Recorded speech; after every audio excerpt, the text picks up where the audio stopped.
Is our new sheepdog, Belle. Hello, As in Belle. Belle Heather. Oh, She's 8.5, 9 weeks old.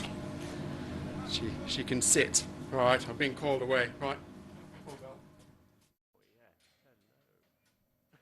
I'm Nelly Trevelyan, and in the background is Philip, my husband, and my son Matthew, who are just dealing and tidying up these young hogs off the moor. And this is a farm with a moorland stray, so we keep purebred Swaledales. And in the past, a lot of people used to keep wether shearling on for an extra year. And a wether shearling is a castrated male sheep, and a shearling means it's a year older than a lamb. And the reason it was done in the past was because they made wonderful wool and the meat was much better, because the moorland sheep grow slowly, they don't mature into big lambs in their first season, and they take a bit longer to reach full size. The subsidies all used to be given on ewes, but that's changing, and so that reason for not doing shearlings has gone, and so we're trying to revive a tradition of a local speciality. The meat of these moorland sheep is particularly good because of what they eat, and the difficult bit is persuading shepherds not to sell the lambs in the first year. And we're indeed finding it difficult ourselves because the price of lamb's gone up and the work involved in selling the shearling sheep is quite complicated. You have to explain the idea and why it's a good local speciality. And you take a risk because the shearling carcasses are more expensive for the butcher to do. And if you can't sell them, then you can't sell them. So it's the mutton market's taking a bit of building up. But what I've done in order to try and promote it is through the York Food Festival and local food groups, I've set up some community-supported agriculture schemes by which people pay a subscription, i.e. they buy a whole or a half carcass up front and pay for it, and then receive it in monthly instalments. So I've got one scheme in Scarborough, one scheme at the York University Farmers Market, and the beginnings of a scheme in Middlesbrough. It's just a baby one, but the truth of the matter is it's getting a bit complicated. I'm going to find it difficult to maintain, and I think this morning I've decided I'm going to not try and do it next year. The potential is there, but maybe somebody younger and more energetic. We've been storing the meat in freezers that are powered by the wind, so I think that's fairly sustainable. And it allows this meat to be, it's promoting a local speciality that really is a good flavour. A lot of the top restaurants have been trying it. We've sold it to some very classy restaurants who do notice the difference. And it seems a shame that it's not being more widely taken up, but I'm not sure we've got the energy to take it further at this point. Maybe but in else terms of sustainability, sustainability, you think it's something that other hill farmers should it needs think about? A bit more momentum, but I think it's a celebration of a local speciality that could gain an extra premium for their product. And it's all very well selling fat lambs off grass and stoking them up with nuts. These are sustainable because they are all on agri-environment schemes by which they're not allowed to be fed any hay or any extra feed. So they're very low input, and they're grazing on land that is not being used for anything else except shooting. So they're not taking up grazing land, they're not using up cropping land, and if you're going to eat meat, they're a sustainable form of meat as you can get, I would suggest. And compatible with grouse shooting? And compatible with grouse shooting. We have our ups and downs with them, with the gamekeeping fraternity. They've got their requirements. They view the sheep as tick mops, as a way of soaking up all the ticks that are, and we don't like to think of our sheep as tick mops. So we have areas of discontent and irascibility, but we're more or less sorted it out now. But if you're not going to do that, and that decision that you've made today, Well, what we'll is... we'll be just reverting to what the practice was before and selling them as lambs, because the extra premium we've gained monetary, in a money way, has not been quite sufficient for the amount of effort and work I've had to put into this scheme. We've given it a good 2 or 3 years, and it ties me down completely, and I'm just thinking, right, that's enough of that. Yeah. At this point. So you're an 80-acre farm. Yeah, about. Yeah. You've obviously got sheep. What are the other income streams? Because I guess it's difficult to earn a living. Well, that's one of the things. I mean, it's an 80-acre farm with a moor stray, so the parks have been concerned about the sustainability of the moorland flocks, because a lot of the shepherds are getting younger, and to tempt the younger shepherds to keep going, we need to find a way of doing that. And a couple of years ago we had a visit from Prince of Wales, who's with his mutton renaissance interests in upland farms, and there has been a revival of interest in hoggets and mutton and so on. But Tesco's or somebody, one of those big stores, sort of hijacked that initiative on that occasion, and they had a big scheme for sending off lambs from near the moors, and not quite on the moors, right. Grass-fed moors, but what the problem arises in keeping the actual moorland flocks, actual upland breeds, because they're not the major meat producers, and you need to have the upland breeds in order to cross them with the lowland ones to make the ubiquitous sheep that we see all over the country, which is the mule. So a mule has a mother that's a Swaledale, and a father that is either a blue-faced Leicester or a Teeswater tup. It's a very common breeding sheep throughout the lowlands, but you need to keep the mountain breeds going to do that. So you start with these purebreds, and if you can't make a living keeping the pure breeds, you've got a bit of a problem. So on this farm we have all 3 levels. We have the purebred mountain sheep, the Swaleys, and then we put some of the older Swaledales to blue-faced Leicester and produce mules for selling as breeding sheep. And then we also have a flock of mules who we put to Suffolk tups or Texel tups to produce fat lambs. So we have all 3 tiers. Not all farms do that, but we do. Yeah. So. Let's go and see what else you're doing. Okay.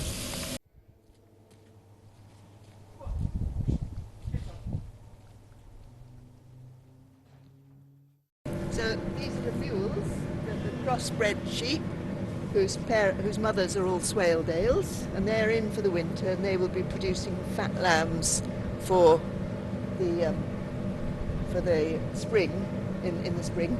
And we are feeding them at the moment on silage and bran from the mill. So they eat a lot of the waste products of the mill, and they get through a lot of them. And you'll see on the roof of the barn we've got some renewable panels and some wind turbines. How long have they been up? We've had them up now, I think this is a couple of years. They came in as part of the Appleton and Spaunton Energy Group's initiative, which the parks managed to secure us a grant for putting them up, so that was great. And a lot of people in the village did that. And we also, at the same time, turned our cooking and heating in the house onto wood fired, which is all these wood piles. Right. And we heat the workshop with wood. And where's the wood derived from? Well, there's little bits of wood round the farm, but we've also got, as part of the Appleton and Spaunton Community Energy Group, we've got a community woodland going, and the owner of the woodland has said that she's going to plant another 9 hectares of wood for coppicing, which will keep both villages going in wood supply, we hope, in the future. Right. And we have some wood on the farm. So.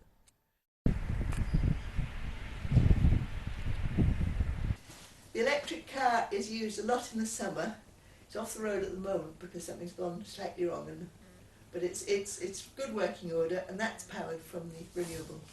And we see this in Kirby Moorside on a fairly regular basis, parked sideways because it's so small. I see it parked sideways outside the moor. It's ideal for little short trips. I can actually get all the way to Malton and back on a good day. Fantastic. So it's and no road tax required. No road tax. It prefers working in the summer. It works best in warmer weather. But it's. Don't we all? Yeah.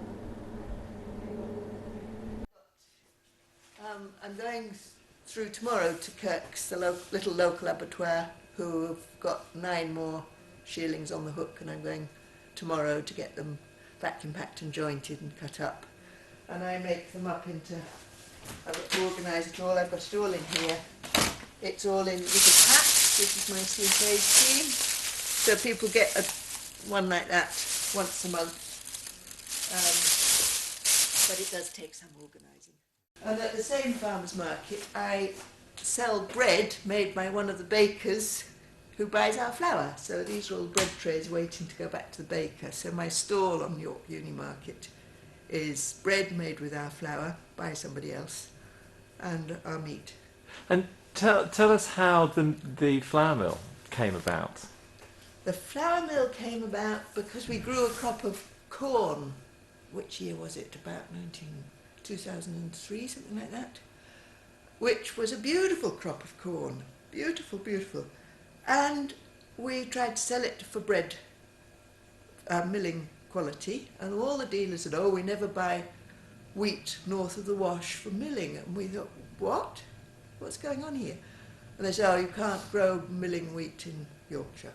Well, we said, yes, you can. We've just done it. Partly that was... we also had somebody working here at the time who was very keen, and so and we'd just been to France and met and seen these wonderful French granite mills that we have various organic farming and food connections in the High Alps, and we were visiting some friends and we were shown this wonderful bakery mill. We thought we could do that, and we heard that the mills had been redesigned by these elderly French engineers who were rather religious and had worked on the redesign of stone mills all their lives, and they lived in Castres, the other side of France, and they would only sell their mills to people who they thought were going to try and make bread the heart of the community. Yeah. So they didn't take orders for mills from just anybody. We had to write them a letter in our best French explaining what we were hoping to do, and they said okay. And in fact the mills were made by a little offshoot, a little cooperative workshop in Brittany for us. We started with 2, and then we've added a 3rd one.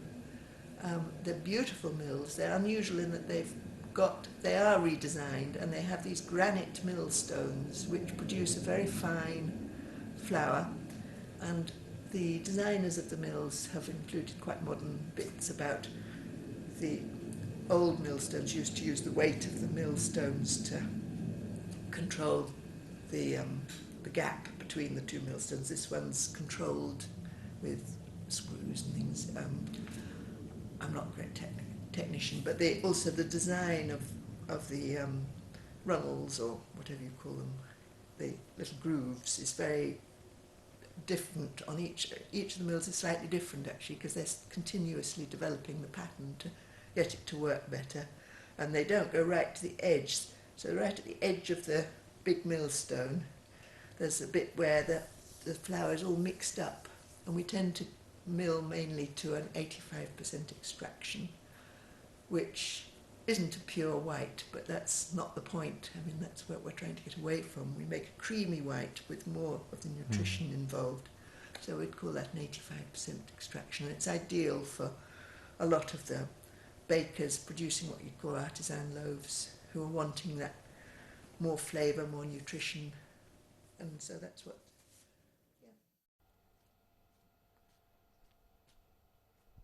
I'm Joe, the miller here on the farm mill. It's another enterprise at Hilltop Farm.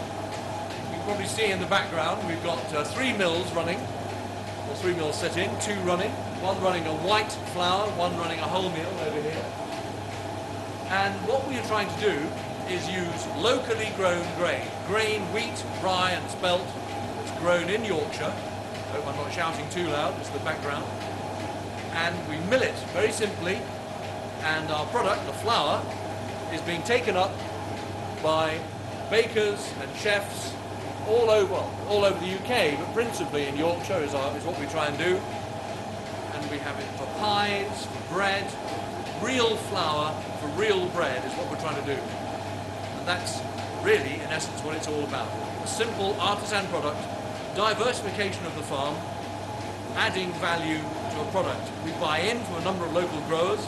We're also doing a bit of wheat trials and rye growing up at Appleton. But that's it. It's great. How do you see the future of it, Joe? At the moment it's growing, and I think we're working our own way through exactly how we should go forward. It's not just a question of increasing the capacity of the production. We have to be careful who we're selling to, how it gets used. I think what would be great is to consider this kind of model at other farms around the country. Maybe there are other national park areas where you can have farms with diversification. Small-scale milling, not to supplant industrial milling and baking, but can add to it and certainly provides a truly artisan product that is irreplaceable by anything else, really. Tell us why it is irreplaceable. What is so special about this flour and what's special about the product versus what you might go and pick up in a supermarket? There's good products available all over, but there is a difference. When you see Jamie Oliver using our flour to make Yorkshire pudding on TV, it's a great feeling. And he did that because it's particular to this area. It would be lovely to know what's different about the grain and the flour that comes out of Dorset and Devon and East Anglia, because it would be slightly different. Here, we're not really up on the Yorkshire moors, a particularly wheat-growing area. It's a bit of a surprise that Philip and Nelly established the mill here, but it's an interesting thing to have considered. And of course, the Vale of York and the Vale of Pickering have some superb wheat growing. And it's a very, very high quality that we treat very simply, very sympathetically. There's no additives apart from the ones we have to add by law, for some strange reason, but we do. A bit of chalk. There we go. But it produces, according to the bakers we have, who are our customers, a unique flour. When Stephanie Moon cut her scone, she said it felt different. When Jamie Oliver made his Yorkshire puddings, they were different. Why it's different? Well, Yorkshire's different. Yeah. Let's not say Yorkshire's any better or worse than anywhere else. Yeah. It's God's own county. This is God's own flour. And Joe, just show us some of your products. You've got some over here, haven't you? And tell us where we could find them. You know, once you make let me your get own... rid of this in the bin, not where I got the flour from. Okay. But I can take you out into the grain store, and you'll see here some of the new products that are starting to come online with their very distinctive packaging. A range of our flours. Not one prepared for camera, but they're just coming out. They're not actually on the shelves yet, but a number of health food shops, and particularly we are principally business to business at the moment. Right. But we're looking forward to having products with a distinctive appearance on the shelves of some discerning retailers fairly soon. Whether it's in Helmsley, Kirby, Pickering, York, be health food shops, specialist shops. We're not looking to go big retail, because we're not bakers. We'll let bakers do the baking, they know what they're doing. But we're trying to provide them the best possible ingredient they can find. Joe, thank you very much. You're very welcome. Thanks for coming.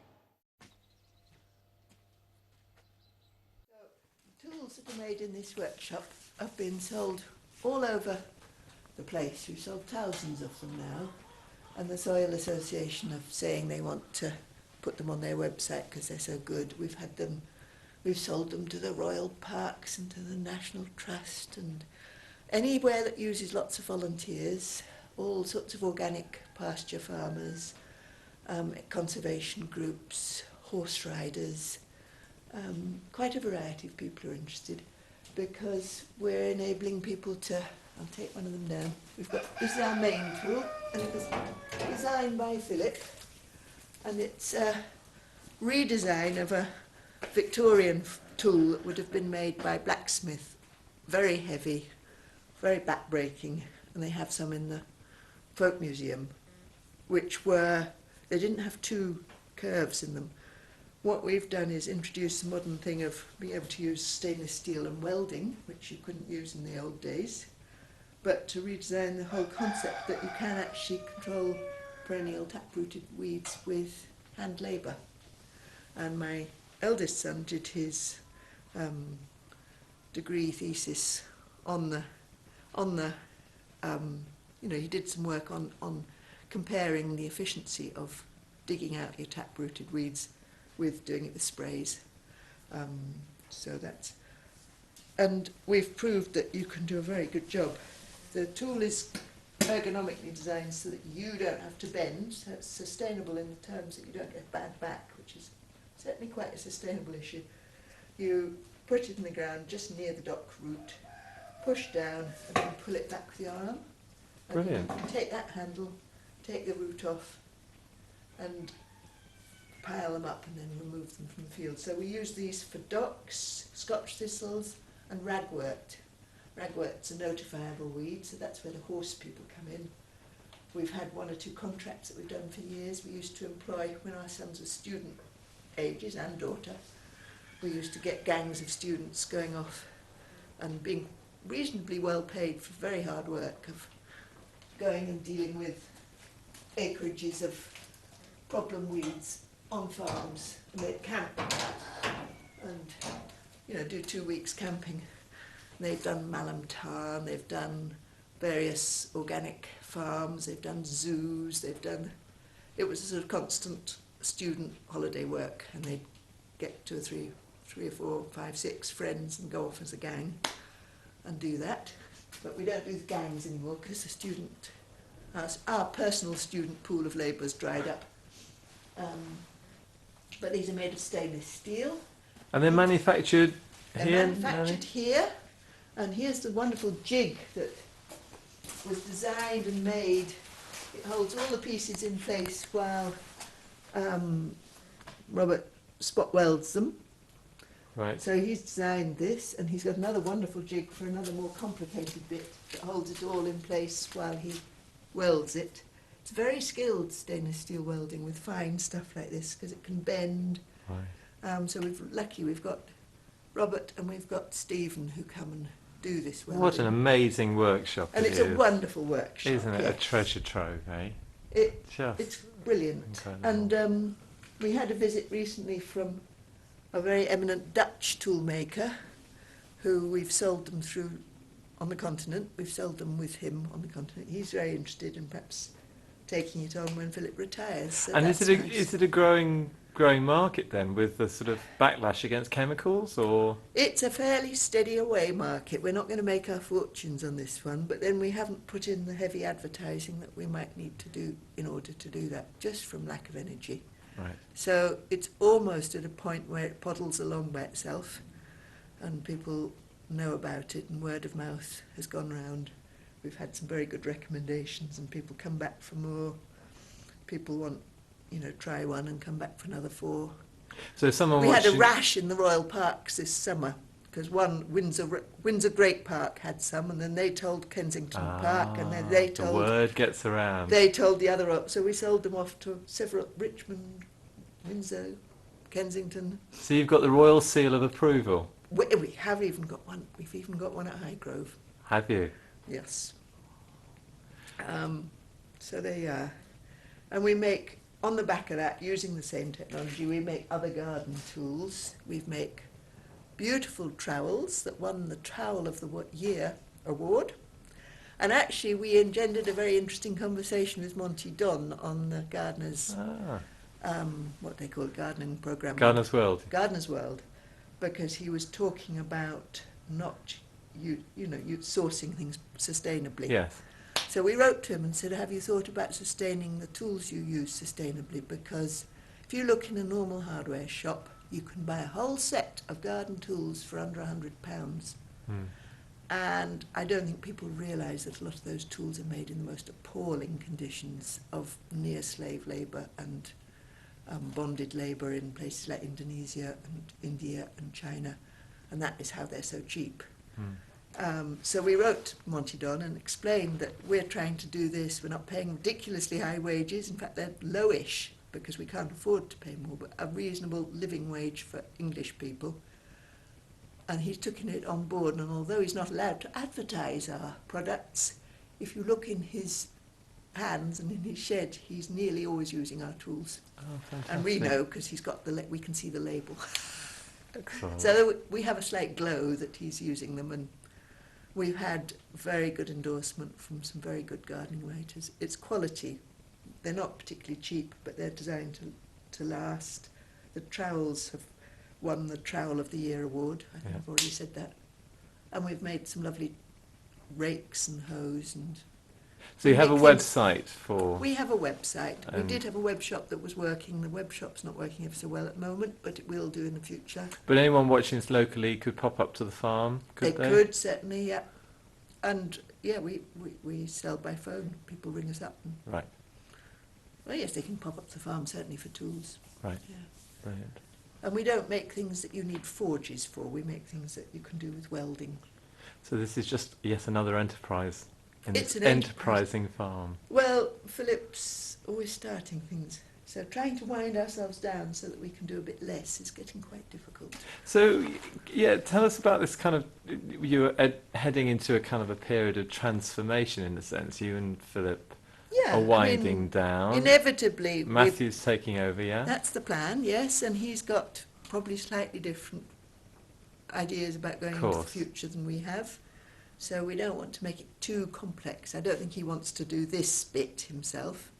But as I say, there are possibilities looming of the Dutch people taking it on. Right. So that, you know, it could continue without us doing it. And But still that philosophy of sustainability oh will yes, continue. Matthew's very involved in that. He's very much wants to do that. He's done 2-year training up at Botton on horticulture, and he's very interested in working sustainably. He's very interested, and you need to talk to him about growing heritage grains and ancient grains. We're in an ideal position to do some experimental grain growing because we've got the mill to mill it.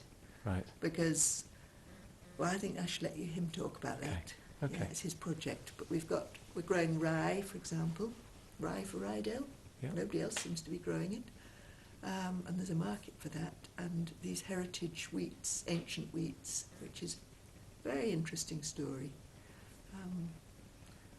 Because modern wheats, there are fewer and fewer different types of modern wheats, and they aren't bred for sustainability, and they aren't bred for flavour, and they aren't bred for milling quality. They're bred for quantity. And even the more modern organic varieties are. And you have to go right back into history to get wheats that were grown for local suitability, local landrace varieties. A bit like orchards. And Yes, yes. local and certain varieties. different types of, I mean, obviously in the past they would have been far more local in their Yeah. wheat growing, and I'm sure they grew wheat. I think in this area they grew rye and wheat, and in the Wolds I believe they grew barley. And it's about sustaining a bigger biodiversity of different gene pools and types of wheat, not just for taste and flavour, but for, say, for example, phosphate uptake. The older varieties may have much longer roots. They might be much better at drought resistant. They might be much better at taking up phosphates, which is going to be one of the big crises. Mm-hmm. The phosphate depletion is something I know that is a big concern about. And also, you know, lodging, wheat that's resistant to different diseases. So if you've got very narrow seed bank, Yeah, you're going to have very narrow. susceptible. So this is a way of developing more sustainable resilience. Yeah. The future of the farm will be as Matthew decides it has to be.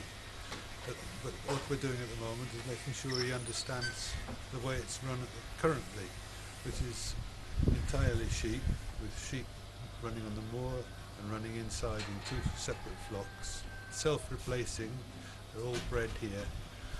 We're just buying tubs. So we have mules, 130 mules and 160 swaledares, and the swaledares on the moor. And then they, of course, carry their replacements every year. And there's all sorts of things for him to learn and to pick up. Well, he's picked up a lot of it, and it's for him now to decide after he's had there are things that have picked up. The price of sheep has picked up, there's been a bit of subsidy where we needed it on the common, and that is making it more feasible for a small farm like this to remain viable. Yeah. Did you always have it in your mind that you would come back to the farm? 'Cause presumably you had quite a bit of your youth spent here. I really love the farm and the place, but I wasn't planning on being a farm. When I was a kid growing up at school, we looked down on farmers. And now I realise when I'm older that farmers are really useful people with a lot of skills and very intelligent. And I don't have a lot of those skills, so now I've decided to become a farmer. I've got to pick up a lot of skills. How long have you been here now? Only a year and a half about. Yeah. Right. Yeah. You So, did 2 years at Button, yeah. working at Button on the vegetable side of things. Yeah. 2.5 years, yeah. 3 seasons at learning about seeds and vegetables, so that's completely irrelevant. But Well, it could I knew come that in. Could come in. Yeah. I mean, one of the problems is that basically I'm Buddhist orientation in my mindset, so my first precept is not to kill, and that's a real problem being in the sheep industry. So How are you? Oh, you're right. As a vegetarian, I'm not myself, how do you write that? Well, if in the very long term, I could see us moving into other things as well as sheep farming, and I also see this as a very sustainable way of producing meat. So, in a sliding scale of meat industry, this is the end that I'd like to be in: sheep on the moor, and doing it as sustainably as possible. And but in the future, I might try and move into other areas as well. Can you give some indication of that, or is it too early? Is it conceptual at the moment? Yeah, it's quite conceptual. Lots of ideas about how you would change it, but it wouldn't be a decision that you would take lightly, because this has traditionally been a sheep farm for hundreds of years, and it's very good as a sheep farm, and we have the sheep rights on the moor. So how it would happen in a way that would be respectful to the farm and what's gone before is not an easy task. But it might be that wool becomes an important commodity again, Yeah. or we could make a product that was important, and that would help. But at the moment, there's a lot of things you can do as somebody who cares about animals on a farm. You can look after them well, for a start, and you can make sure at lambing time that you try and make sure all your lambs live. So there's a lot you can do as a Buddhist direction sort of farmer before being fully vegetarian. But do you see that the horticultural skills that you've learned at Bottom actually could be quite transferable here, in this climate, at this altitude? Yeah, I mean, we were in Botton. I was working on a farm which grew seeds, and it's one of the worst climates for growing seeds. It's a short season, things don't ripen, but we managed it nonetheless. So you can, if you've got the will, you can do a lot of things with imagination. Yeah. And that's got a sort of international reputation, that little place. Yeah. And it's all dried by natural means. He doesn't use a lot of diesel, does he, to dry? The sunlight and heat perfection. Yeah. It's quite simple. Yeah. With imagination, I mean, there's a lot of possibilities really. But I'm quite happy to not push Philip in new directions right now, and definitely for the next few years I can imagine it just getting a grip on what we're doing. Mind you, the rye that we're growing up the road is a new direction. Never grown that before. Yeah. No, that's new, and then there's a bit of funny wheat as well. It's growing some heritage wheat. So Hilltop Farm into the future will have changed as part of its... I think one of the directions of the future is the link between permaculture and farming. Yeah. And how can that develop? It's something that's quite new in England at the moment. There aren't lots of permaculture farms, and how that's relevant to this particular situation. But if we want to be farm sustainably and produce food sustainably in Britain, then that is, just being organic is not necessarily enough. And if we want to eat meat, which as a nation we probably will want to eat some meat, it is possible as long as we apply permaculture, some of the rules of permaculture, to the situation. I mean, having sheep on the moor is already a good step, because you can't grow vegetables on the moor. So it's quite an efficient way to produce food from land which is not good for growing carrots or wheat. So, you know, permaculture isn't one system. No. There's millions of different ways of doing it. Tell you what, And it might be that sheep farming on the moor is one way of doing it. one thing that ought to go in there is we're subsidised as farmers to quite a large extent, and that subsidy's gradually being pared away in some areas, but they are supporting the common at the moment and are keeping of sheep as a common. What I want to see is pride in our product on the common, and then we've got, so that what we're producing, the lamb that comes off the heather, so people realise it's coming off the heather. They pay a little extra for that. We are proud of that product. That's what hasn't happened yet. At the moment, we're still selling these lambs as lesser grade fat lambs. You know, but in fact, they're tastier. They come off heather, and they're more sustainable altogether. And they should be paid for. And it would be a wonderful thing if we could make the product something we're proud of. Do you see what I mean? Yeah. Instead of just waiting for a subsidy, which we need desperately, but we could develop that, and that was the Shearling project plan, and it can be continued. I mean, do you see that Shearling plan as something that you would like to continue? I mean, Nelly was saying that today she made a big decision not to continue it. Do you think it might be revived at some point? I think it's had some success, and chefs appreciate this product, but it is quite a difficult product to sell, because it's a new product that people haven't heard of, who are just starting to hear of. It needs a website, it needs a whole sort of marketing thing, which the National Park couldn't give us any funding at all towards, though they approved of the whole project immensely. The DEC rules, and if we had those funding somehow or another, I know I was prepared to put in 50% of it, but nobody else was. And I thought we could have a marketing campaign and employ people even, in marketing these things. So we've joined, Deliciously Yorkshire and all that. It needs its own thing. It needs much more.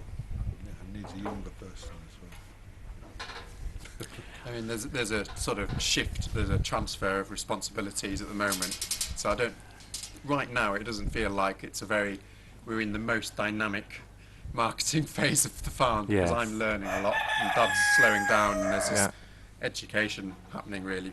And I think that things are a bit slow at the moment in a way, but I can see in 10 years time, or 5 to 10 years time, a sort of when Philip's able to trust me entirely. God, I hope it's before then. I don't think it will be, but But it's great to see the farm being passed on from mother and father to son, and I've taken loads of your time, but thank you very much for allowing me onto the farm. It's been really fascinating. Thank you. And good luck for the future.